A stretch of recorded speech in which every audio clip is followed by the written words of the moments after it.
Selamat siang semuanya, berjumpa kembali dengan saya Elizabeth Sekar. Pada kesempatan kali ini saya akan menjelaskan mengenai bagaimana pemenuhan gizi pada bayi dan balita sebagai salah satu materi dalam rangkaian pelatihan bagi kader di Posyandu. Pada kesempatan kali ini, saya akan menjelaskan mengenai yang pertama tentang masalah gizi pada bayi dan balita, kemudian mengenai kebutuhan dan pemenuhan gizi pada bayi dan juga balita. Yang pertama mengenai pentingnya pemenuhan gizi pada bayi dan balita. Nah, apa perbedaan dari bayi dan balita? Bayi merupakan sebutan untuk anak berusia 0 sampai 1 tahun.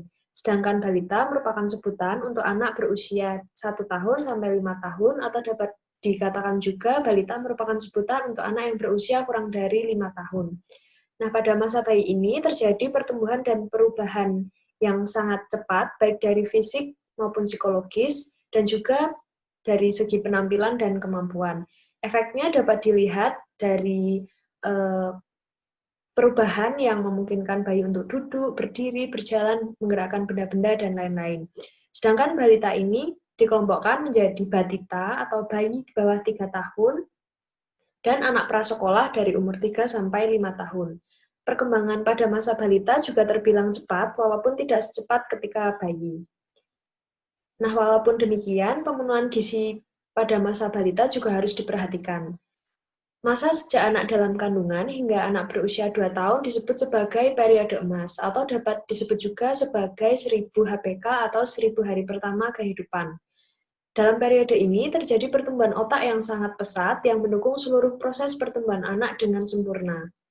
Pemenuhan gizi yang tepat dapat menghindarkan anak dari kekurangan gizi dan dapat memberikan dampak yang tidak dapat diperbaiki di masa kehidupan selanjutnya.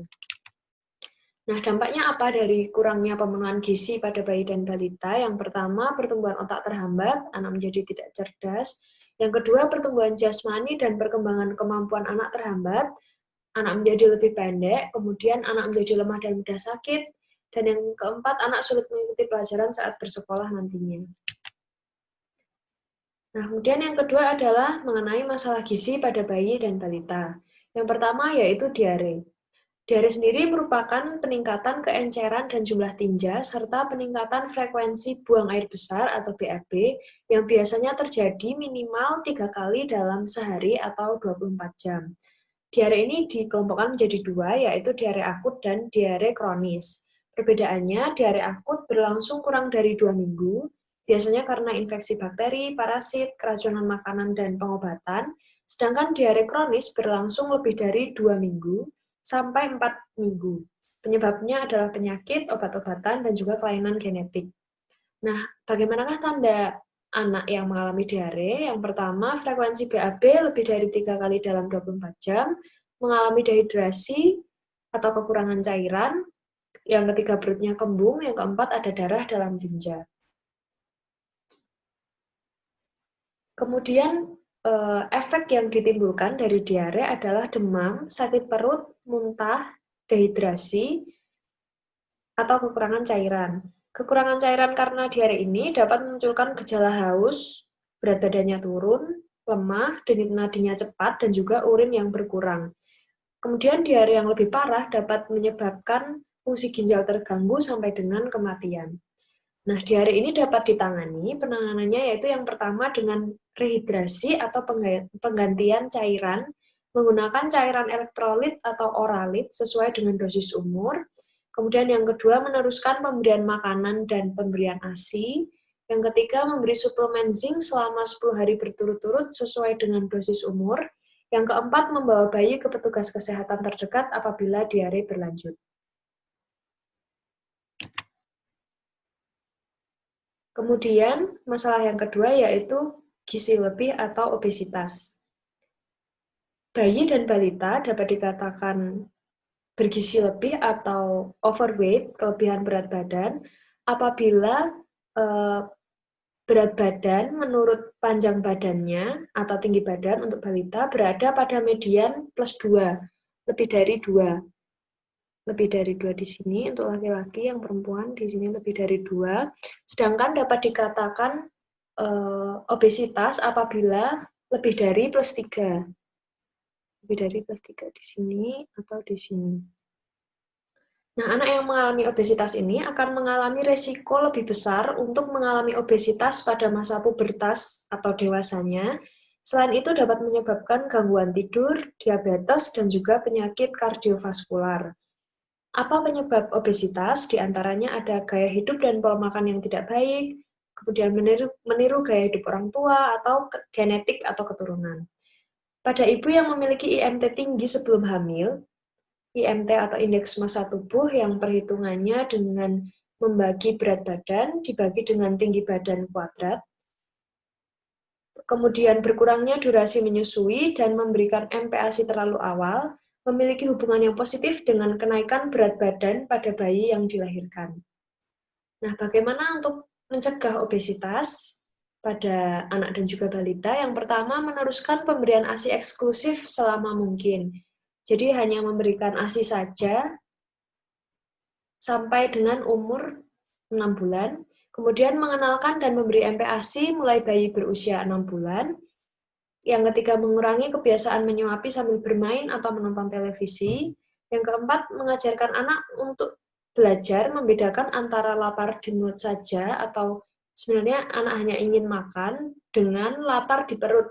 Artinya anak memang lapar. Jadi di kemudian hari anak dapat mengenali rasa kenyang sehingga dapat berhenti makan setelah kenyang. Yang kelima yaitu orang tua harus mengajak anak untuk lebih banyak beraktivitas fisik, misalnya lebih banyak melibatkan anak dalam melaksanakan pekerjaan rumah tangga sehari-hari atau berkebun, dan juga mengurangi penggunaan kereta dorong dan kendaraan pribadi. Lalu yang ketiga yaitu alergi. Alergi makanan merupakan respon imun yang terjadi sesudah mengonsumsi suatu jenis makanan yang mengandung alergen atau zat penyebab alergi. Penyebab alergi pada bayi belum diketahui jelas, namun faktor-faktor yang dapat mempengaruhi terjadinya alergi pada bayi yaitu faktor pajanan alergen, genetik, dan juga imaturitas usus. Gejala alergi ini sebenarnya sudah bisa dijumpai dari mulai bayi. Kemudian terdapat beberapa bahan makanan yang dapat menyebabkan alergi atau disebut juga alergen.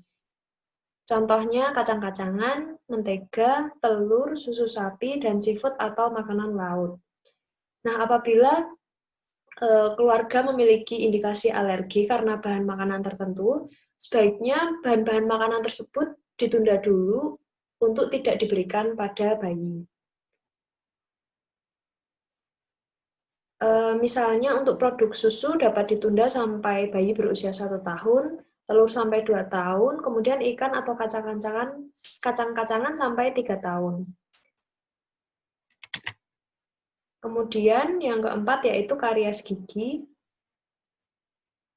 Karies gigi ini ditandai dengan adanya kerusakan pada satu atau lebih gigi, kemudian hilangnya gigi, atau adanya lapisan plak pada permukaan gigi. Karies gigi yang tidak ditangani dapat menimbulkan rasa nyeri yang kemudian menimbulkan masalah kesulitan makan, bicara, dan tidur. Apabila dilihat di sini, seorang anak mengalami karies gigi, maka giginya akan sakit atau linu bila digunakan untuk mengunyah.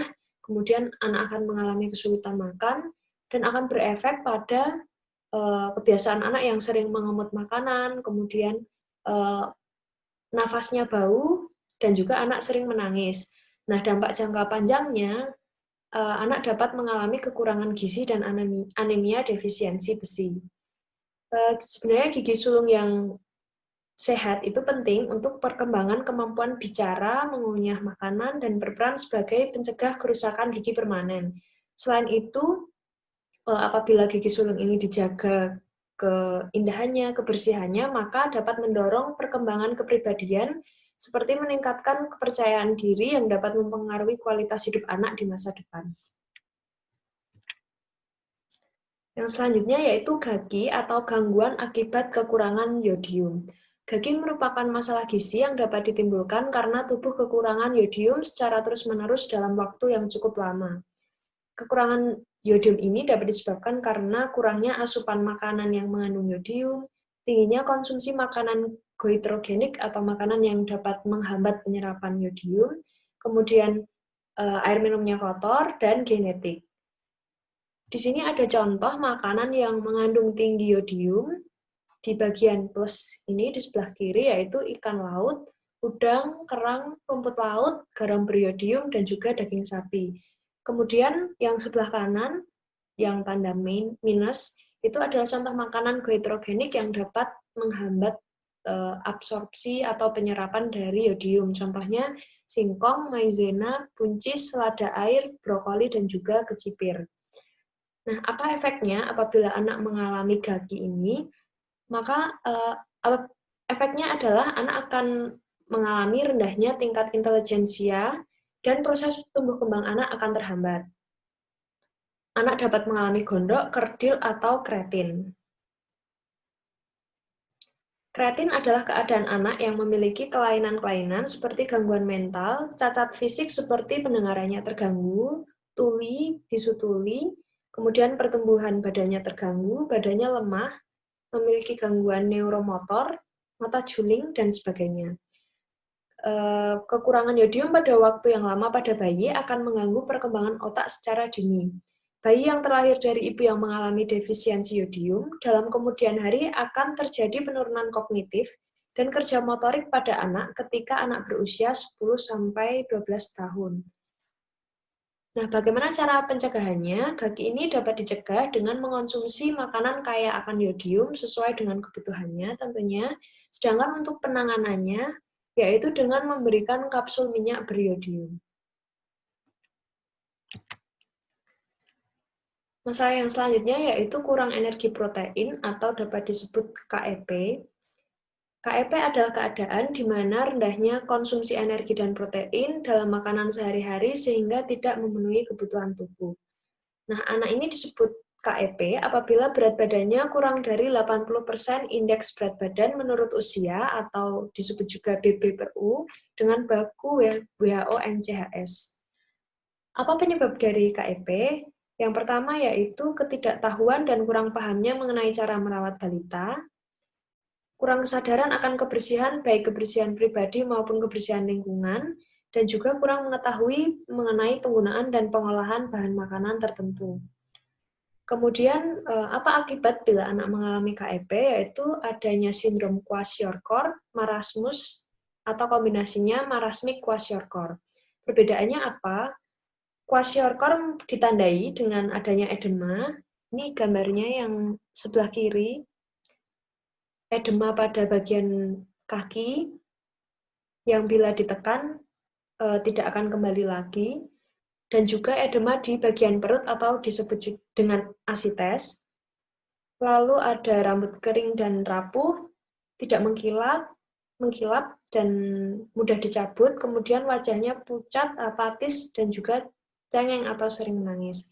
Sedangkan marasmus di gambar bagian yang kanan, ciri-cirinya yaitu kulitnya kering dan berkerut, ototnya kecil, wajah seperti orang tua, kemudian mengalami baggy pants. Lalu kombinasi keduanya disebut juga sebagai marasmic kwashiorkor, yaitu anak memiliki edema di perut, asites, kemudian ototnya kecil, apatis, dan wajahnya seperti orang tua.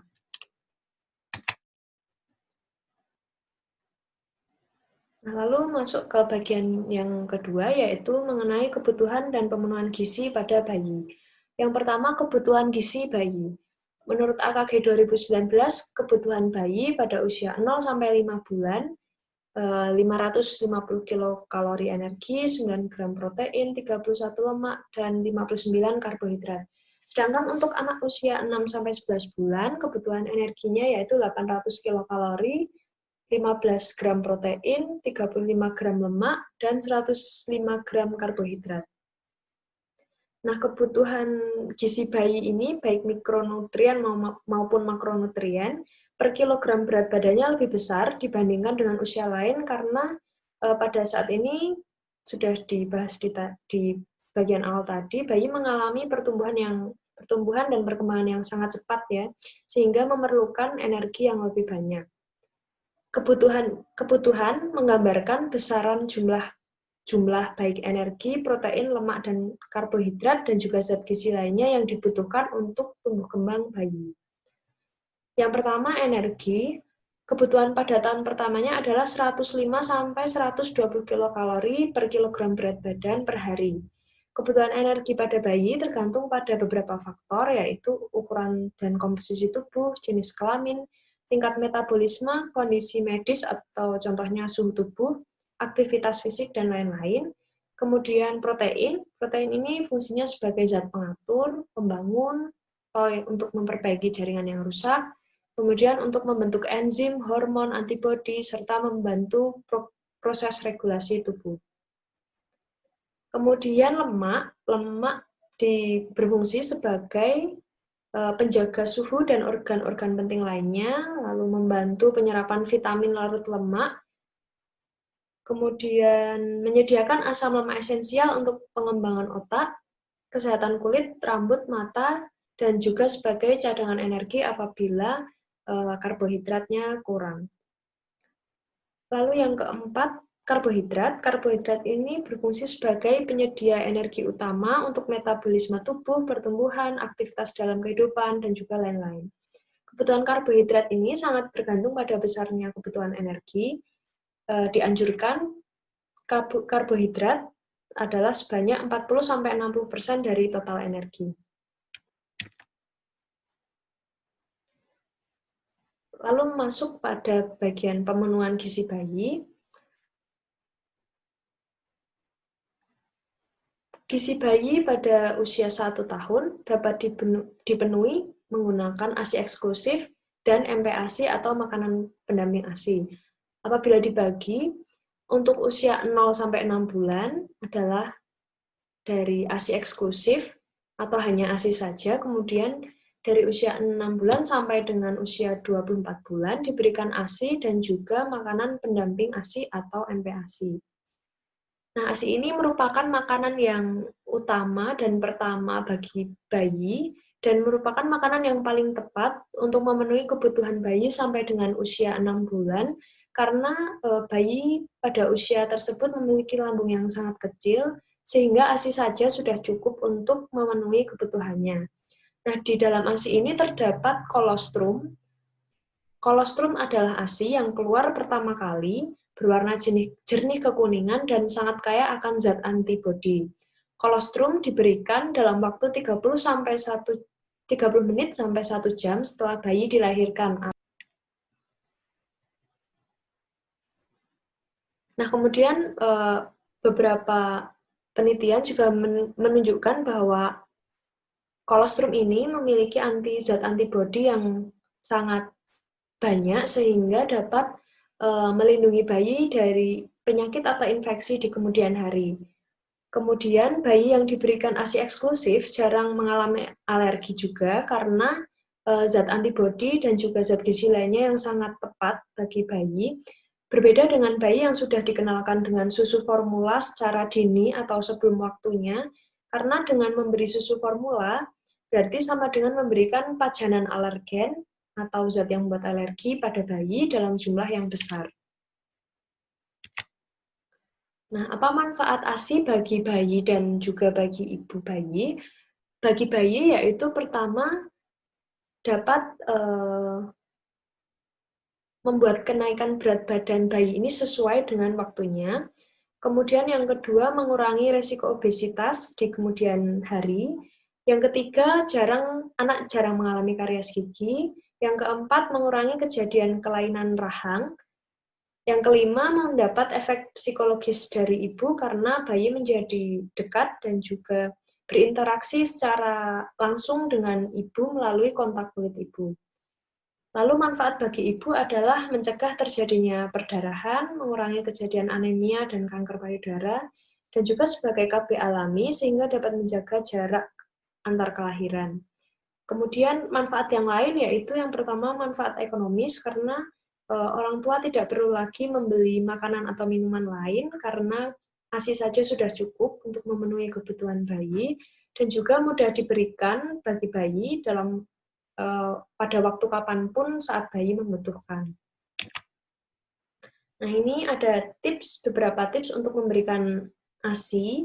Yang pertama, memberi kolostrum segera setelah bayi lahir atau yang disebut IMD, inisiasi menyusui dini, kemudian memberi ASI saja atau ASI eksklusif sampai 6 bulan, lalu menyusui bayi sesering mungkin, saat bayi meminta langsung diberikan, kemudian menyusui bayi setiap bayi menginginkan, dan yang kelima, jika bayi tidur lebih dari 3 jam, bayi dibangunkan kemudian disusui. Yang selanjutnya yaitu pemenuhan gizi bayi dari usia 6 bulan sampai 24 bulan menggunakan MPASI. Apakah itu MPASI? MPASI adalah makanan yang diberikan untuk bayi berusia lebih dari 6 bulan untuk menyertai pemberian ASI karena pada usia tersebut ASI saja tidak cukup untuk memenuhi kebutuhan bayi. MPASI harus diberikan setelah bayi dirasa siap. Karena pemberian MPASI yang terlalu awal atau sebelum usia 6 bulan dapat meningkatkan resiko diare, sembelit, demam, dan batuk serta pilek. Tujuan diberikan dari MPASI yang pertama, melengkapi zat gizi ASI yang sudah mulai tidak mencukupi kebutuhan bayi. Yang kedua, mengembangkan kemampuan bayi untuk menerima macam-macam makanan. Yang ketiga, mengembangkan kemampuan bayi untuk mengunyah dan menelan. Yang keempat, mencoba adaptasi terhadap makanan yang mengandung kadar energi yang lebih tinggi. Nah, kemudian apakah tanda-tanda dari bayi yang sudah siap menerima MPASI? Tanda-tandanya yang pertama, kepalanya tegak dan mantap. Yang kedua, duduk tegak dengan bantuan.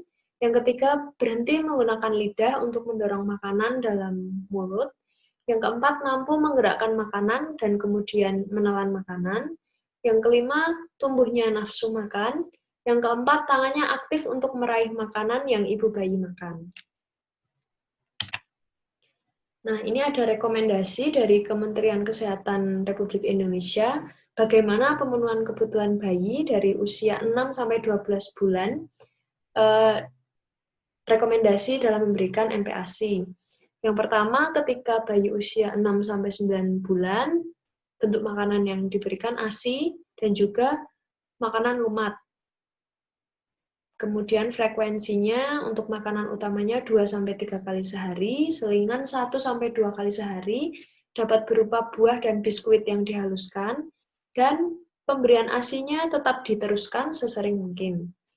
Berapakah jumlah tiap kali makan? Jumlahnya yaitu 2-3 sendok makan penuh tiap kali makan, dan kemudian ditingkatkan perlahan sampai setengah mangkuk berukuran 250 ml. Kemudian untuk bayi berusia 9-12 bulan, bentuk makanan yang diberikan yaitu ASI, makanan lembek atau yang dicincang, yang pasti mudah ditelan anak, kemudian makanan selingan yang dapat dipegang anak dan diberikan antara waktu makan lengkap. Frekuensinya untuk makanan utama 3-4 kali sehari, selingan 1-2 kali sehari, dan pemberian ASI tetap diteruskan sesering mungkin. Sedangkan jumlahnya yaitu meningkat dari yang dibandingkan dengan sebelumnya, yaitu dari setengah mangkuk menjadi setengah sampai 3/4 mangkuk berukuran 250 ml. Nah, kemudian terdapat rekomendasi juga untuk bentuk makanan yang sesuai dengan usia bayi.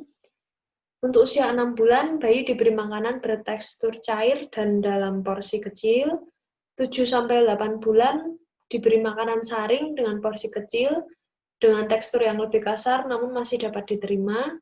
Kemudian usia 9 bulan diberi nasi tim terlebih dahulu. Nah, kemudian apabila bayi memberi respon yang bagus, baru diberi nasi tim dengan campuran lauk dan sayur. Kemudian untuk usia 12 bulan, anak diberi menu keluarga dengan harus menghindari bumbu yang berbahan tajam dan tekstur makanan yang terlalu keras. Selain itu, direkomendasikan juga untuk mengajak anak makan bersama dengan keluarga. Nah, dalam memberikan ASI ini diutamakan menggunakan bahan makanan lokal yang mudah didapat. Kemudian apabila menggunakan MPASI buatan pabrik harus dibaca terlebih dahulu bagaimana cara pembuatannya dan kapankah tanggal kadaluarsanya. Selain itu, anak juga sambil diajari bagaimana menggunakan sendok dan gelas Yang tidak kalah penting juga harus memperhatikan kebersihan dan dalam mempersiapkan dan membuat MPASI karena MPASI ini sangat rentan dari pencemaran dari luar.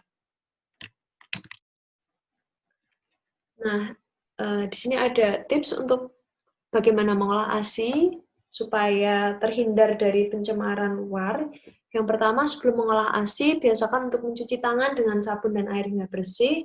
Kemudian pastikan bahan makanan dan alat makanan dalam keadaan bersih, baik sebelum maupun sesudah digunakan. Lalu ASI diolah dengan tingkat kematangan yang baik agar menghindari cemaran dari bakteri dan juga patogen. Lalu menggunakan alat masak dan alat saji yang berlabel food grade yang aman untuk bayi dan dianjurkan untuk tidak menggunakan melamin dan plastik. Kemudian segera sajikan makanan pada bayi. Apabila ada sisa, apabila ada sisa dan akan diberikan pada waktu selanjutnya, maka makanan disimpan di kulkas dalam wadah yang tertutup rapat. Kemudian materi terakhir mengenai kebutuhan dan pemenuhan gizi balita. Yang pertama mengenai kebutuhan gizi balita, menurut AKG 2019, kebutuhannya dibagi dari usia 1-3 tahun dan juga 4-5 tahun. Di mana usia 4-5 tahun tentunya kebutuhan gizi yang diperlukan lebih banyak. Kebutuhan gizi bagi balita ini meningkat karena balita berada pada masa pertumbuhan yang cepat dan juga aktivitasnya tentu juga sudah bertambah. Balita sudah memiliki pilihan untuk menolak maupun menerima makanan, mampu keluar rumah, mampu mengenal aneka jajanan juga. Oleh karena itu, jumlah, variasi, dan kebersihan makanan harus sangat diperhatikan oleh ibu maupun pengasuhnya. Nah, ini ada ciri-ciri perubahan pada masa balita. Untuk usia 2-3 tahun, balita mengalami perubahan jenis makanan yang pasti, cara makannya, dan jumlah makan yang diterima, sehingga anak harus beradaptasi terhadap bahan makanan tersebut, khususnya yaitu bahan makanan keluarga, dan belajar untuk makan dan minum secara mandiri. Kemudian untuk usia 4-5 tahun, ciri-cirinya adalah lebih menyukai makan sesuai dengan waktu makan keluarga, karena sudah terbiasa sebelumnya makan dengan keluarga. Lalu menyukai makanan yang simple, biasanya makanan yang mudah dipegang menggunakan jari, dan juga terdapat beberapa hal yang dapat mempengaruhi kesukaan makanan anak. Contohnya pengaruh dari orang tua, saudara, atau teman, dan juga pengaruh dari iklan TV. Nah, lalu bagaimana pemenuhannya? Kementerian Kesehatan Republik Indonesia merekomendasikan untuk usia 12-24 bulan bentuk makanan yang diberikan yaitu bentuk makanan keluarga, makanan yang dicincang atau dihaluskan jika diperlukan, dan juga diberi ASI. Frekuensinya berapa kali? Untuk makanan utama 3-4 kali sehari, makanan selingan 1-2 kali sehari, dan juga ASI diberikan sesering mungkin. Lalu berapa jumlahnya? Jumlahnya yaitu 3/4 sampai 1 mangkuk berukuran 250 ml. Kemudian untuk ikan atau daging atau ayam atau telur diberikan sebanyak 1 potong, tempe dan tahu juga 1 potong, atau apabila ingin diganti menggunakan kacang-kacangan 1 sendok makan. Lalu untuk sayur 1/4 gelas, buah 1 potong. Untuk selingannya bisa setengah gelas bubur atau 1 potong kue atau 1 potong buah. Kemudian untuk usia di atas 2 tahun, rekomendasinya yaitu melanjutkan pemberian makanan orang dewasa, porsinya ditambah menjadi 1 piring, kemudian untuk selingan 2 kali sehari, dan juga jangan memberikan makanan manis sebelum waktu makan karena akan membuat balita menjadi kenyang terlebih dahulu. Ya, ini daftar pustaka yang saya gunakan untuk menyusun materi ini.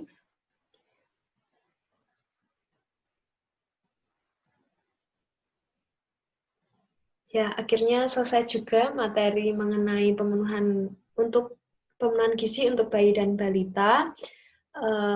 Semoga bermanfaat. bagi bekal untuk melakukan pelayanan di Posyandu. Apabila dari ibu-ibu kader Posyandu sekalian ada pertanyaan, silakan langsung ditanyakan melalui grup WA atau boleh melalui pesan pribadi. Sekian dari saya, terima kasih atas perhatiannya. Saya mohon maaf apabila banyak kesalahan. Semoga informasi ini bermanfaat dan terima kasih.